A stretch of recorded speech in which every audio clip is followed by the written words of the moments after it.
guys, so today I have swatches of the Essie 2015 Bridal Collection. These are, I found them at a Walgreens. I haven't been able to find them anywhere online yet, but I think they are starting to pop up in drugstores. So there are 6 polishes in this collection, and I will get right into the swatches. So the first polish is called Worth the Wait, and this is a peachy nude with kind of a pearlescent purpley blue flash to it. So here is one coat of Worth the Wait. So you can see this polish is very sheer. It kind of comes off as one of those sheer, clean manicure style polishes, where it's just meant to make your nails look nice and not actually fully cover. The formula is good though. It might be a tiny bit thin, but it's not very noticeable. Because I'm not sure if this polish was actually meant to be worn on its own. I'm just going to do 3 coats and leave it at whatever we have with 3 coats. So that is 1 coat of Worth the Wait. I'm going to let that dry and come back for a second coat. So here is 2 coats of Worth the Wait.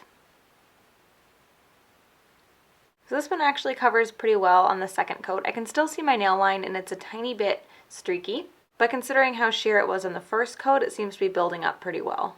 So there is 2 coats of Worth the Wait. I'm going to let that dry and come back for a third coat. So here is 3 coats of Worth the Wait.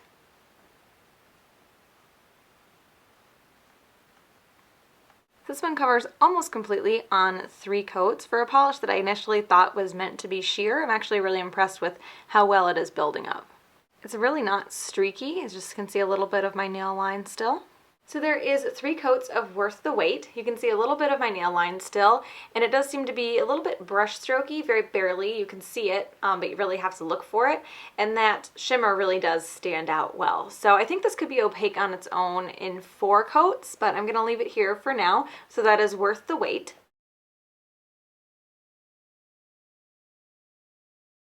The next polish is kind of a sandy nude, and this one is called Brides to Be. I did also want to point out this really cool kind of subtle lacy detail that's on the cap of these polishes.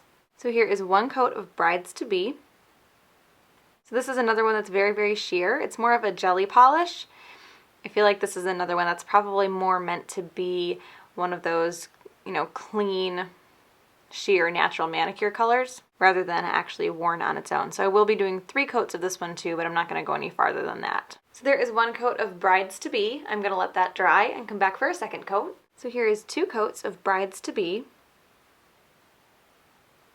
This one actually covers pretty well on the second coat. Again, for how sheer it was in the first coat, I'm really surprised at how it seems to be building up.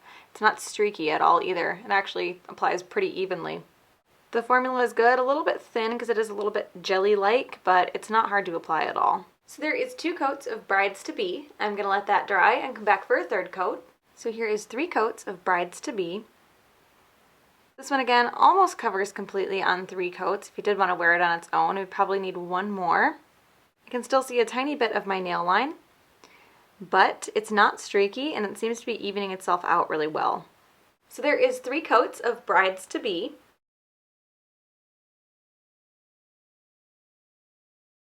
The next polish is called Tying the Knotie, and this is a light baby pink. So here is 1 coat of Tying the Knotie. This is another one that's kind of a sheer jelly polish. It might be more suited for like a very natural looking manicure. This one applies a lot more streaky than the other ones did though, so I don't think it would work with that like 1 coat, make your fingers look clean kind of thing because of the streaks. So there is 1 coat of Tying the Knotie. I'm going to let that dry and come back for a second coat. So here is 2 coats of Tying the Knotie. This is another one that's very sheer on the first coat, but seems to be building up okay. The formula is good. It feels like it might be a tiny bit thicker than the first 2, so it's very easy to work with. So there is 2 coats of Tying the Knotie. I'm going to let that dry and come back for a third coat. So here is 3 coats of Tying the Knotie. This one is almost opaque on 3 coats, but not quite there. It does seem to even out some of the streaks though. You can still see a bit of my nail line, so I think you need at least 1 more if you wanted this to be completely opaque. So there is 3 coats of Tying the Knotie.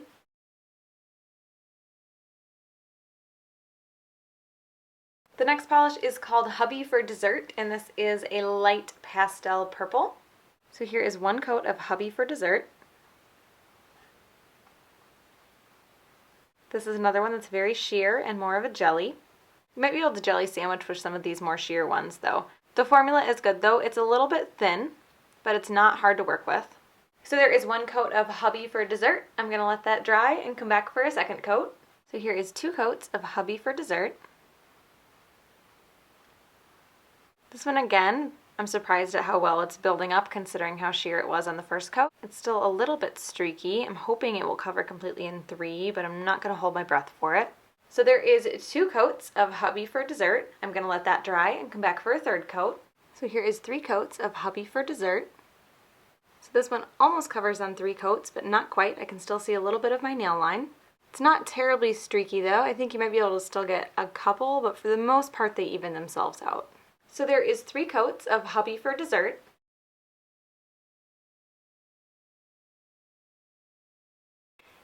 The next polish is a bright pink. This one is called Bride's No Grooms. So here is 1 coat of Bride's No Grooms.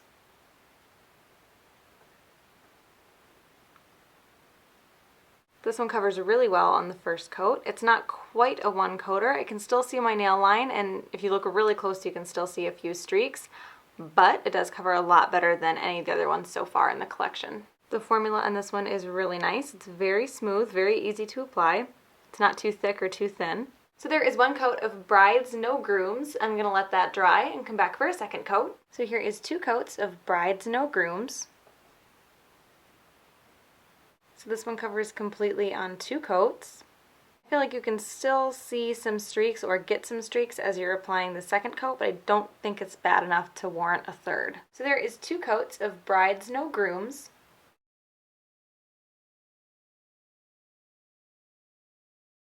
And the last polish is called Happy Wife, Happy Life, and this is a red orange. So here is 1 coat of Happy Wife, Happy Life.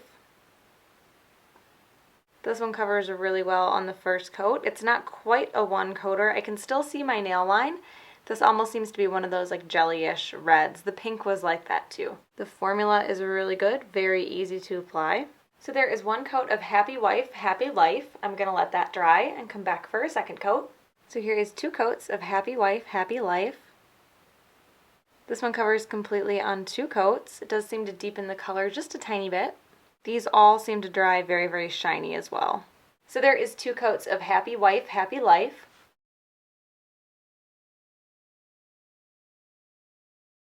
So my favorites in this collection are going to be Happy Wife, Happy Life, and Bride's No Grooms because those are the most opaque and they're the darker, more vibrant colors. I also really liked Bride's To Be because even though it was sheer, it was not streaky on the first coat. This is one of those ones that I think was meant to be like a clean, natural looking manicure polish, and you could actually do it with 1 coat because it wasn't streaky at all. It just made your nails look really nice. So I was a big fan of this one as well. So that is the Essie Bridal collection for 2015. Like I said, this is coming out, like in the process of coming out right now, so you might be able to find it at some drugstores. I haven't been able to find it anywhere online yet, but it should be available relatively soon. I hope you guys enjoyed this one, and I will talk to you later.